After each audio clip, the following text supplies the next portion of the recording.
Mall union అంటే ఏంది అంటే ఫ్రాక్చర్ అయ్యింది అతుకుతుంది కానీ ఒక రాంగ్ పొజిషన్లో అతుకుతుంది.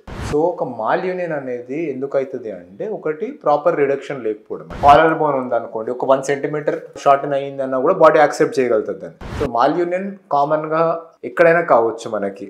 నేను doctor Vamshidhar Reddy, orthopaedic surgeon. Malunion గురించి మాట్లాడతాం. సో మాల్ యూనియన్ అంటే ఏంది అంటే ఫ్రాక్చర్ అయ్యింది అతుకుతుంది కానీ ఒక రాంగ్ పొజిషన్లో అతుకుతుంది. సో చేతులు వంకర ఉండడము, మొచ్చి ఎరిగినప్పుడు అటువంటివి చూసి ఉంటారు కొంతమంది పిల్లలకి. సో ఒక మాల్ యూనియన్ అనేది ఎందుకు అవుతుంది అంటే ఒకటి ప్రాపర్ రిడక్షన్ లేకపోవడం. అంటే మనకి దాన్ని ప్రాపర్గా మంచి పొజిషన్లో కూర్చోబెట్టకుండా ఐదర్ సర్జికల్గా కానీ నాన్ ఆపరేటివ్గా కానీ ఫిక్స్ చేయడం, లేదంటే ఒకసారి చేసిన తర్వాత డిలేడ్గా కూడా ఫెయిల్ అవ్వడం. మనకి సపోజ్ కట్టు కట్టారు అనుకోండి, కొన్ని డేస్కి స్వెల్లింగ్ తగ్గి కట్టు లూజ్ అయ్యి కూడా రాంగ్ పొజిషన్లో అతకగలుగుతుంది. సో ఈ రాంగ్ అనేది ఏంది అనేది ఒక డెఫినేషన్ అనేది లేదు.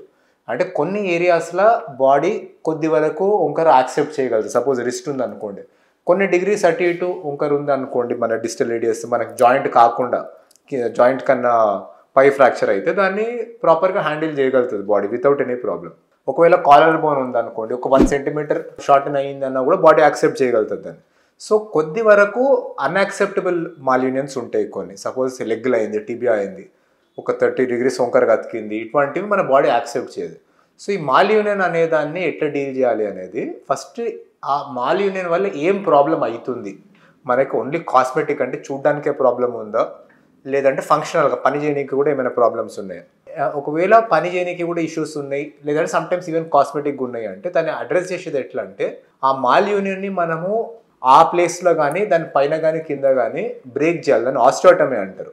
బ్రేక్ చేసి మళ్ళీ బోన్ని ప్రాపర్ పొజిషన్లో పెట్టి ఐదర్ ఇంటర్నల్ ఫిక్సేషన్ త్రూ కానీ ఎక్స్టర్నల్ ఫిక్సేషన్ త్రూ కానీ దాన్ని ప్రాపర్ పొజిషన్లో హీల్ అయ్యేటట్టు చేయాలి మనం.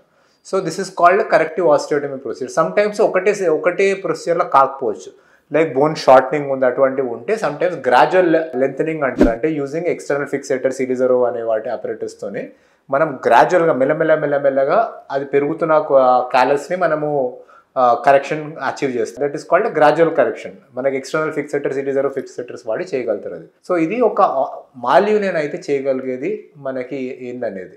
సో మాల్ యూనియన్ కామన్గా ఎక్కడైనా కావచ్చు మనకి. ఇక్కడ రాంగ్ పొజిషన్లో అతకడం అనేది కొన్నిసార్లు అవుతుంది. అది యాక్సెప్టబుల్ అన్యాక్సెప్టబుల్, దానివల్ల ఏం ప్రాబ్లం అవుతుంది అండ్ ఎటువంటి ప్రాబ్లంకి ఎట్లా డీల్ చేయాలి. ఐదర్ మనం ఇమీడియట్లీ కరెక్టివ్ ఆస్టియోటమీ చేసి అక్యూట్గా అంటే ఇన్ 1 సిట్టింగ్ మనం దాన్ని అచీవ్ చేయగలుగుతామా, లేదా పాసిబుల్ కాదు అంటే గ్రాడ్యువల్ కరెక్షన్ చేయాలి. అంటే పెద్ద డిఫార్మిటీస్, లెంథనింగ్ కూడా అవసరం పడ్డాయి, ఇటువంటివి ఉన్నాయి అంటే మనం గ్రాడ్యువల్గా కరెక్షన్ చేసుకోవాలి దాన్ని. So this is a brief overview of malunion మనకి. Thank you.